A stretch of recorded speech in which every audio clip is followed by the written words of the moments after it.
What makes in your own view, Minister, what makes a person credible? When you say this one, the chair is credible or is not credible, what makes him credible in your own view,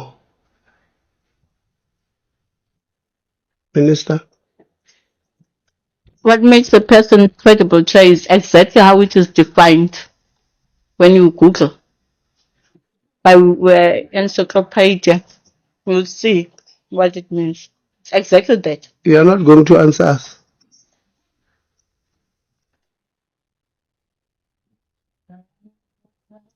You are not going to answer us, Minister. I've responded, Chairperson. Chairperson. Listen, I'm still responding to the question. I'm not going to respond to yes or no. I'm not in court. No, this is not a court. I'm not in court. I'm not going to respond in yes or no. Why is the minister refusing to tell us? Who are these advisors that are advising you, Minister? Who are the names? Who are the profiles of this independent panel that you take so seriously, that told you who to put in the sitters, that told you who to put in the NSFAS board, that tells you who to put as university council employees? Who are your advisors? Is it your mother? Is it your sister? Is it your friend? Is it a boyfriend? Is it a girlfriend? The people of South Africa must know, where are decisions of higher education taken? You find that a decision is taken in a tavern, we don't know. Because clearly these advisors are more important than all of these officials of Department of Higher Education which are sitting here. Why can't you say, no, the DG advises me? No, the DDG advises me.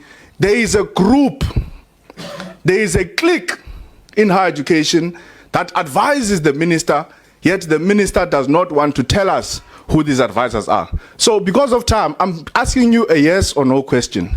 And I'm going to follow up on this, you can rest assured. And we're going to get the names of those advisors. I just want, at least on record, to get an understanding from you so that I can move on to the next question.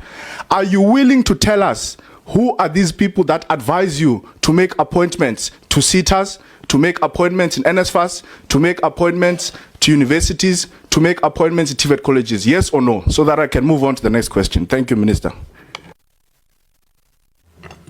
I think we need to understand that even with the system of the judges in South Africa, they do have assessors, private assessors who... Chairperson.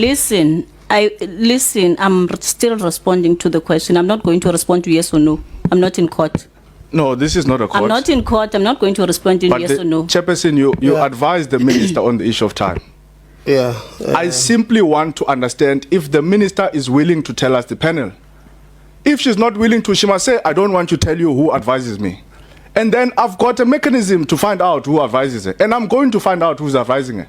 But I don't want her to waste my time by giving me a preamble of South African law that I know, by the way. I'm a lawmaker. I'm here. I write laws. Can't tell me about laws. I'm asking the minister a simple question. I don't have time, Chair.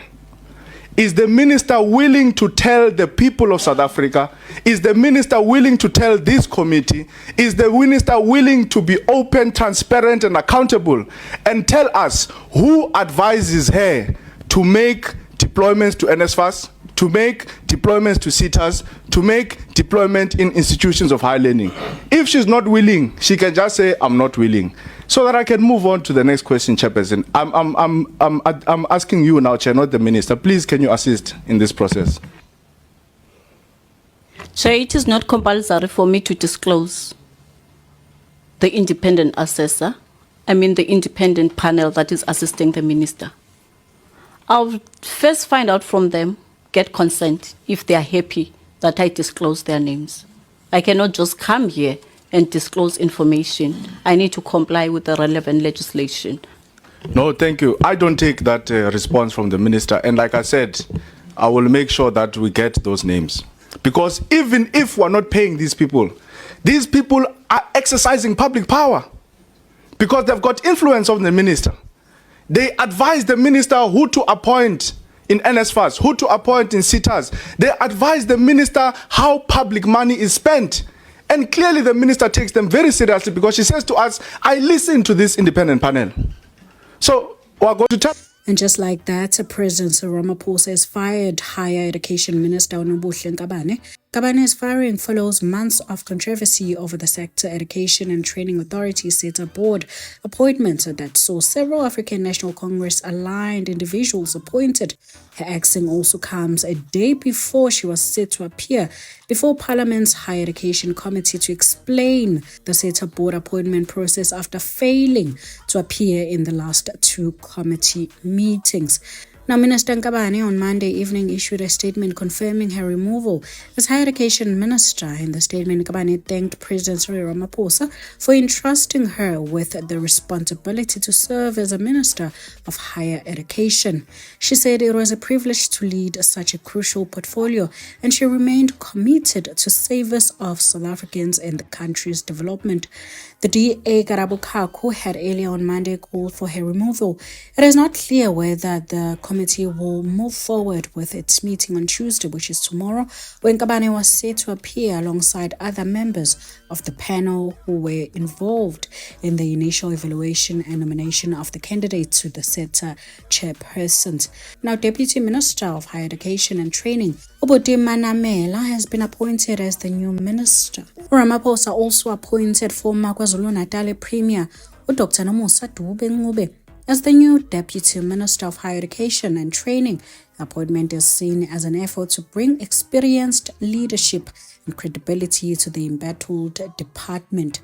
Alright, so Bubblegum ke uxoshwe kanjalo ke emsebenzini. She didn't want to account for anything.